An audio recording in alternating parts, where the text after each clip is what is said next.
நடைபெற்று முடிந்திருக்கின்ற நாடாளுமன்ற தேர்தல் இந்திய திருநாட்டை யார் ஆள வேண்டும் என்பதற்கான தேர்தலாக இந்த தேர்தல் அமைந்திருக்கிறது.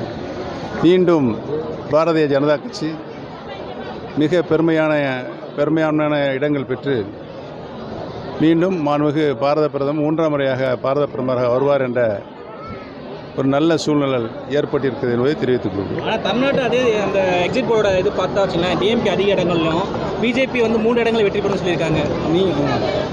நீங்கள் ஏற்கனவே நான் சொல்லியிருக்கிறேன், இந்த தேர்தல் இந்திய திருநாட்டை யார் ஆள வேண்டும் என்ற தேர்தல். யார் ஆள வேண்டும் என்ற இந்த தேர்தலில் இறுதியாக மிக பெருமையான இடங்களை பெற்று பாரதிய ஜனதா மீண்டும் ஆட்சி அமைக்கும். ஏடிஎம்கே ரொம்ப கம்மியாகும் சீட்டு அதிகளவு வெற்றி பெற மாட்டேன் சொல்லியிருக்காங்க. அவரதையும் கேட்கணும். இப்போயும் நீங்கள் அதிமுகவில் ஒரு அடையாளமான ஆள், மிகப்பெரிய வெற்றி கூட்டணின்னு நீங்கள் ஒரு ஆளாக இருக்கீங்க. உங்களுக்கு பெரிய ஒரு பலன்கள் கிடைக்குமா அதில் பிஜேபி 3வது முறை ஆட்சி அமைக்கிற பட்சத்தில்? என்னை பொறுத்தவரையில் நான் என்றுமே பலன்களை எதிர்பார்த்து கட்சி வேலை செய்தவன் அல்ல. கட்சிக்கு விசுவாசமாக உழைப்பவன். இந்துத்துவ பற்றி அண்ணாமலை பேசியிருந்தாங்க. உங்களை பொறுத்தவரை இந்த ஒரு வார்த்தையில் வாங்க.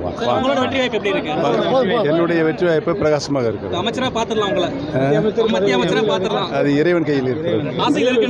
அதிமுக உரிமை மீட்பு குழு எப்படி சார் இருக்கு? என்ன கண்டிஷன்ல இருக்கு சார்? உங்களுடைய அந்த அதிமுக உரிமை மீட்பு குழு என்ன கண்டிஷன்ல இருக்கு? இன்றைக்கு இருக்கின்ற அரசியல் சூழ்நிலையில் நாட்டு நடப்புகளை, அரசு செய்கின்ற தவறுகளை சுட்டி காட்டுகின்ற ஒரே இயக்கமாக அனைத்து இந்திய அண்ணா முன்னேற்ற கழகத்தினுடைய மீட்பு குழு செயல்பட்டு கொண்டிருக்கிறது என்பதை தெரிவித்துள்ளது. தேர்தல் இதுக்கப்புறம் ரிசல்ட்டுக்கு அப்புறம் அதிமுக 2ஆக இதாகும் எல்லாரும் சொல்லியிருக்காங்க. எப்படி பார்க்குறீங்க? உங்களுக்கு தெரியும் உள்ள என்ன நடக்குதுன்னு. உங்கள் ஸ்லீப்பர்ஸ்லாம் கண்டிப்பாக ஆக்டிவாக இருப்பாங்க. தேர்தல் ரிசல்ட்டுக்கு முன்னாடி அதிமுக கட்சி 2ஆக இதாகும் சொல்கிறாங்க. எப்படி பார்க்குறீங்க? அதிமுக கட்சி 2ஆக பிரியும் மீண்டுமா செங்கோட்டை தலைமை. அவர் அந்த செங்கோட்டையனையும் கேட்கணும். எடப்பாடி எப்படி தான் கொண்டு போயிட்டு இருக்காரு? இப்போ இருக்கிற எடப்பாடி நீங்கள் நடக்கின்ற அரசியல் நடப்புகளை மிக துல்லியமாக பார்த்து கொண்டிருக்கிறீர்கள். யாரால் எப்படி இந்த கட்சி இந்த சின்னாமலமாக்கப்பட்டிருக்க என்பது உங்களுக்கு நன்றாக தெரியும். அது நடைபெற்று முடிந்த இந்த நாடாளுமன்ற தேர்தல் முடிவு வந்த பிறகு மக்களுக்கு தெரியும்.